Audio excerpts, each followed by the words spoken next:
कांग्रेस ने अमित ओला को प्रत्याशी बनाया। पहली बार विधानसभा का चुनाव लड़ेंगे अमित।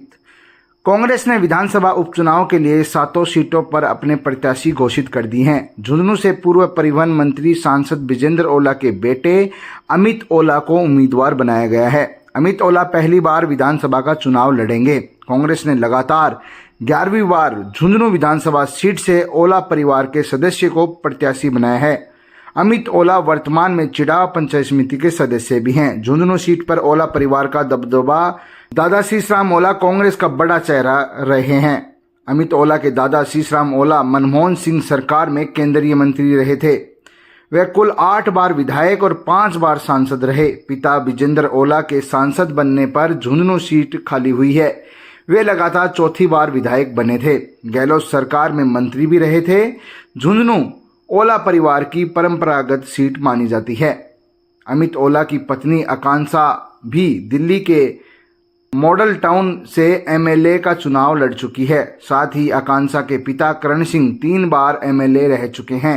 आकांक्षा फिलहाल दिल्ली में महिला कांग्रेस की राष्ट्रीय सचिव है। 1996 के बाद नहीं मिली जीत। झुंझुनू विधानसभा सीट पर भाजपा के लिए मुश्किल भरी ये सीट रही है। बीजेपी को आखिरी बार 1996 में हुए उपचुनाव में जीत मिली थी। बीजेपी प्रत्याशी मूल सिंह ने कांग्रेस के विजेंद्र ओला को हराया था। उसके बाद से यहां कमल का फूल नहीं खिला है।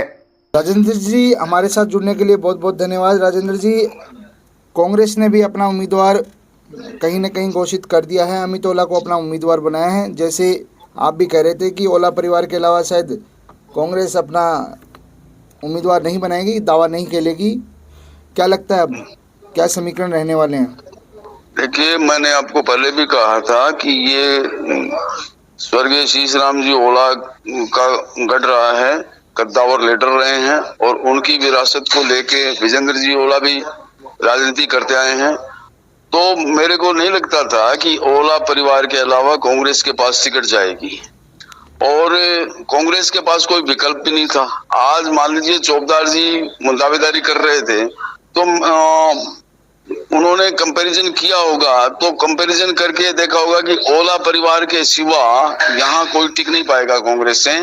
तो कांग्रेस ने जो निर्णय लिया है ये तो चिरपरिचित निर्णय है। ये तो ओला परिवार के साथ आना ही था, क्योंकि ये तीसरी पीढ़ी है ओला परिवार की और इसको ये भाजपा वंशानुगत कह रही है। तो मेरा ये मानना है कि मैं ये कहना चाह रहा हूँ कि हर पार्टी जिताऊ उम्मीदवार के ऊपर अपना दाव लगाती है।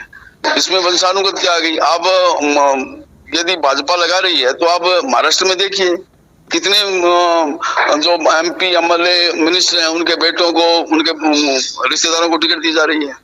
ऐसा नहीं है, हर पार्टी अपने जिताऊ उम्मीदवार पर टिकट दाव लगाती है और कांग्रेस ने जो किया है वो जिताऊ उम्मीदवार के ऊपर दाव लगाया है। इसमें वंशानुगत का कोई बात ही नहीं है।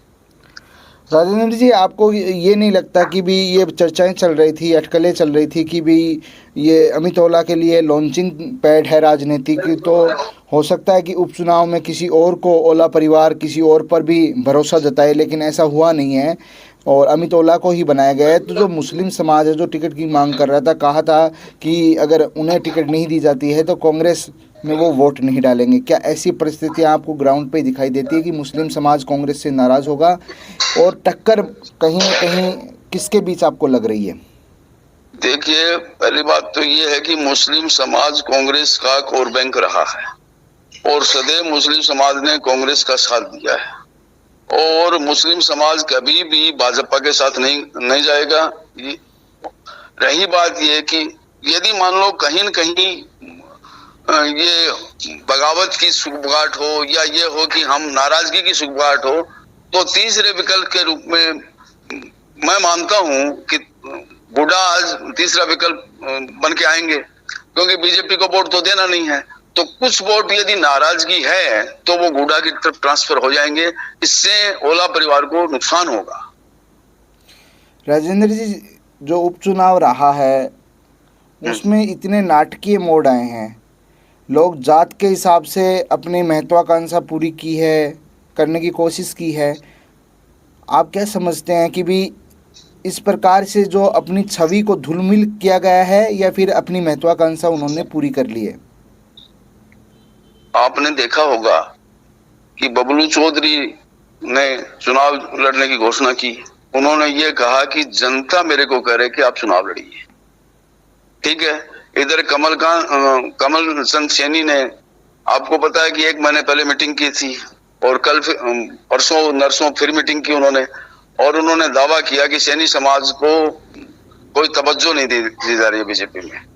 मैं आपको कह रहा हूं कि आप रिसेंट ले लीजिए, बनवारीलाल जी सैनी अध्यक्ष हैं, मावंडिया अध्यक्ष रहे हुए हैं। तो दूसरी बात यह है कि मैं ये मानता हूं कि कोई डील हुई है, इसमें कोई संदेह नहीं है। तो जनता के सामने उन्होंने ये कहा कि मैं चुनाव लड़ूंगा और समाज के साथ धोखा हो रहा है, समाज के साथ बीजेपी एक तरह से ये समझिए कि गलत व्यवहार कर रही है। तो जो डील हुई है वो भी कमल चंद सैनी को वो बैठक बुला के कहना चाहिए था कि मैंने ये डील की है और समाज को इससे ये फायदा होगा। लेकिन आज क्या हो गया है कि जनता की भावनाओं को खेल के, जनता के कंधों पे बैठ के नेता अपने स्वार्थ सिद्ध करते हैं, अपनी निजी महत्वाकांक्षा सिद्ध करते हैं। ये जनता को समझना चाहिए।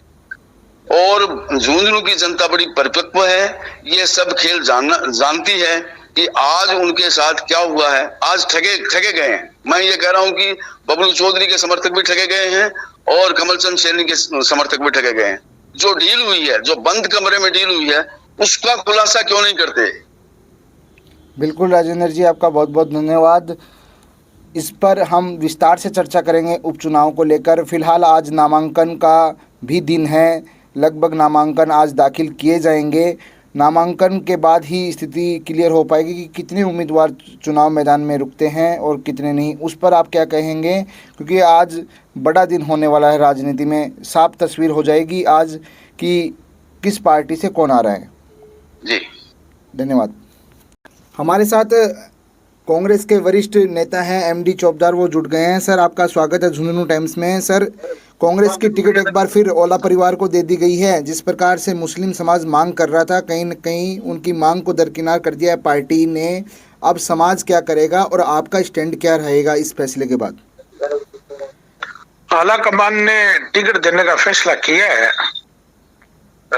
टिकट का फैसला तो आला कमान ही करता है, आम जनता थोड़ी करती है। लेकिन वोट डालने का फैसला जनता करती है।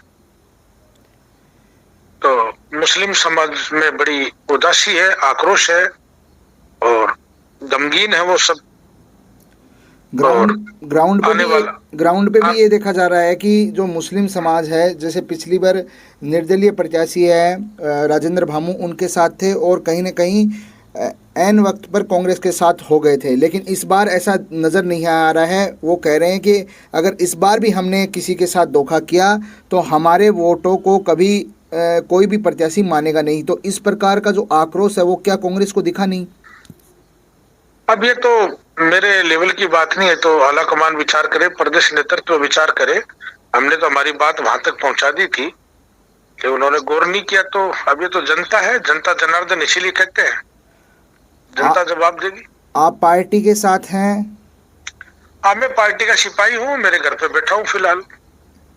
अनुसार कल नामांकन भी लिया था, तो उसको लेकर क्या आवेदन के लिए आपने क्या आवेदन? पार्टी के आदेशानुसार मैंने लिया था कि मुझे तैयारी करनी चाहिए और इसीलिए मैंने फॉर्म लिया था। और अगर पार्टी का जो आदेश है वो देर रात्रि तक आ गया था कि टिकट हमें नहीं मिली, तो ये खाली मेरा अकेले का मसला नहीं है, मेरे अकेले का मामला नहीं है, पूरे मुस्लिम समाज की दुर्दशा का मामला है, पूरे मुस्लिम समाज की अवहेलना का मामला है। 70,000 वोटों के साथ एक तरीके से धोखा है। तो वो समाज निर्णय करेगा, क्या फैसला लेगा ले लेगा। मुस्लिम समाज जयपुर तक भी जाकर इसका विरोध प्रदर्शन करके आया है। तो कहीं न कहीं जो वंशवाद है, परिवारवाद है, वो कहीं न कहीं इस बार हावी रहा है। जो मुस्लिम समाज, जो मूल वोटर हैं, उनकी आवाज़ कहीं न कहीं कांग्रेस के कानों तक सुनाई नहीं दी है। कोई बात नहीं, 23 को हम लोग 12 बजे के बाद वापस इसी लाइन पे जुड़ेंगे और आपसे बात करेंगे। ठीक है सर।